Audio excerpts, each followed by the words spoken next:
When she first bounded toward me with that wagging tail and sloppy smile was more than just excitement. It was pure, unfiltered love. In those moments, I began to realize how profoundly our furry friends can communicate their hearts without words. Every time I returned home, even if I'd been gone only moments, and then the door opened, she would greet me with such unbridled joy that the world outside those four walls seemed to vanish. The thump against the hardwood floor signaled her boundless adoration. She followed me from room to room, her eyes never leaving mine, as though she saw the very soul that I tried to conceal beneath my daily routines. In her presence, I didn't need pretense or perfection, only authenticity. And then the door opened. On one particularly difficult evening, when the air was thick with disappointment and my heart drooped under the weight of failure, she climbed onto my lap and leaned in until her nose brushed mine. She exhaled a warm, reassuring breath against my cheek. In that gentle gesture, she whispered, "I'm here. You are not alone." And in that moment, a fragile thread of hope found its footing once again. There were nights when she would circle my bed, nudging my hand until I patted her head, her eyes soft as twilight, asking simply, "Stay with me." And I would, because without quite knowing why, I'd door open, I too would ask the same of her presence, that she remained my constant in the hush of midnight. Her boundless curiosity was more than just a quirk. It was her way of inviting me into wonder. She would chase the flight of leaves in the autumn air and then trot back, tail high, as if to share a secret joke. She'd paw at a fallen blossom, sniff it with solemn consideration, and glance back at me as though to say, "Did you see how beautiful that was?" Once, on a walk through the park, she stopped in the middle of the path, sat down, and looked into my eyes, her head tilted. I knelt beside her, puzzled. She nudged my hand toward her chest, letting me feel the steady beat of her heart on her fur. She was telling Meg, "What matters lives in this, a love so constant it hums beneath every breath." There were days when she sensed my sorrow before I did. The moment I walked through the door, shoulders heavy, she rested her head gentle and unprotesting on my feet. No demands, no noise, just her presence, a steady reminder that even in sorrow I was loved. It took me years to understand that true love doesn't demand fireworks. Sometimes it just sits by you until light returns. She guarded me, too, in her own timid way. When thunder rumbled in the distance, she'd flatten herself against me, eyelids wide, trembling. She didn't run away. She came closer, bracing me with her trembling courage.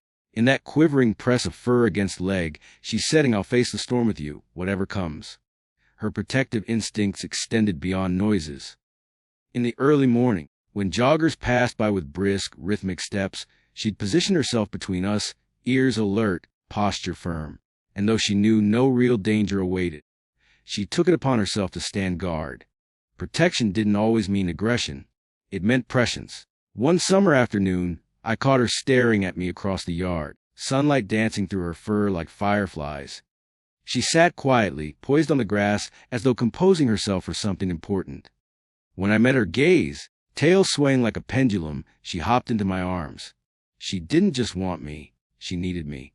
With all her heart in that leap. The way she followed my routines. The footsteps by the kitchen before I cracked open a treat bag, and the anticipation in her posture before our morning walk, spoke of a bond deeper than habit. She didn't merely respond, she anticipated, she hoped. She remembering, "Last time I did this, you laughed. Maybe I can do it again." There was that afternoon I caught her gently licking my hand as I cried. I didn't know she could perceive human tears, but when she lapped the salty drops from my skin, she paused as if to gauge their taste, then tilted her head, pity in her eyes, asking, "Is there anything I can do?" And the door opened. Perhaps the best thing she did that day was make me realize I didn't have to solve everything on my own. On winter nights, when the heater hummed in the corner and the world beyond the window was nothing but frost, she curled up at my feet, her warmth nestling into me. I rose to shut the curtains, and when I returned she nudged herself tighter, sighing a soft, contented breath. I could feel her heart calm as mine did. She was the flame inside that kept the cold at bay. She loved me even when I was imperfect. When I scolded her for muddy paw prints, overlooked her at sunset, she still waited with that hopeful tilt of her ears, as though forgiveness her first and last offer. Nothing I did could quite erase her faith or patience. It shimmered in every hopeful glance, There were mornings when she woke me with that gentle nudge, breath soft upon my cheek. I'd open my eyes and see that expectant face. Are you ready? And rise not because a day awaited, but because I was awaited by someone who believed that with me. Every sunrise held promise. She loved the world through my eyes. She would perch by my side as I made hot tea, watch the steam swirl, and then she'd glance at me, cooperation sparkling in her gaze. She wanted to be part of even the smallest rituals of my life, because in those shared moments, her love found expression. When summer storms rolled across the sky, she'd sit on the steps, head lifted, ears flicking at every distant rumble. And I'd join her, umbrella in hand, our shoulders touching beneath it, as though sharing a secret pact. We will not fear this together. In the stillness of midnight, even as I lay awake, she'd shuffle from bed to floor, pad quietly to the door, and then return to press herself against my side. Her small body offered its warmth, its heartbeat whispering, I choose this. For you. And sometimes that whisper was louder than any thunder of applause. She never demanded, but she gave endlessly attention, company. Those eager whines when we walked past ice cream shops. And there was magic in that kind of love, the kind that never tires, never judges, never stops giving. And the door opened. Just when I thought I understood the breadth of her affection, she would surprise me again, a watchful gaze as I painted in the afternoon light. A quiver of excitement when I came home with groceries, a tilt of her head when I hummed. She knew my voice in fragments others hadn't noticed. Her love had a soundtrack, tug, the gentle tread of her paws on quiet nights, her panting breath after chasing a ball, the little sigh she exhaled when I scratched between her ears.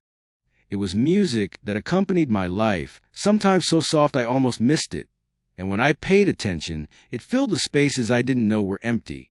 She reminded me to live in the moment, to chase the wind, to explore that new scent, to rest my head on her belly and breathe. She never held a grudge if I forgot her birthday, but wild joy if I showed up with a new toy. Her memory was long where my shortcomings were concerned, but short when it came to forgetting our shared laughter. Over the seasons, she and I watched the world turn. Blossoms bloomed, snow fell, leaves danced away, and with each cycle, her love remained unchanged, and yet grew. It was in the steady beat of shared routines and in the spontaneous race across the yard. It was in the way she sensed my mood before I could name it, and in the way a single nuzzle could dissolve my anxieties. In my quietest moments, I thought she is not merely a dog. She is hope in fur. She is patience with paws.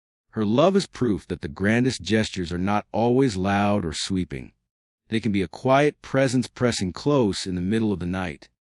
A wag at the end of a day, opened, a breath of comfort when the world feels too heavy.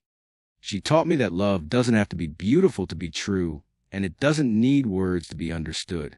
She taught me that sometimes love is simply staying, same time, same place, with no agenda except being there. Tonight, as I sit beside her and she lets that soft, rhythmic breathing settle into my lap, I know the story of our love isn't made of chapters or milestones. It's made of moments. Thousands of them. Moments when a dog trusted me with her heart.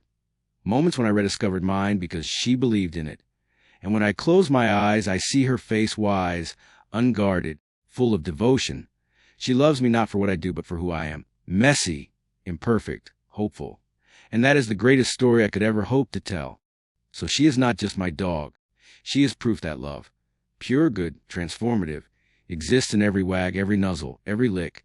And in that proof lies a truth both simple and profounding. We don't just love each other. We become better because of it.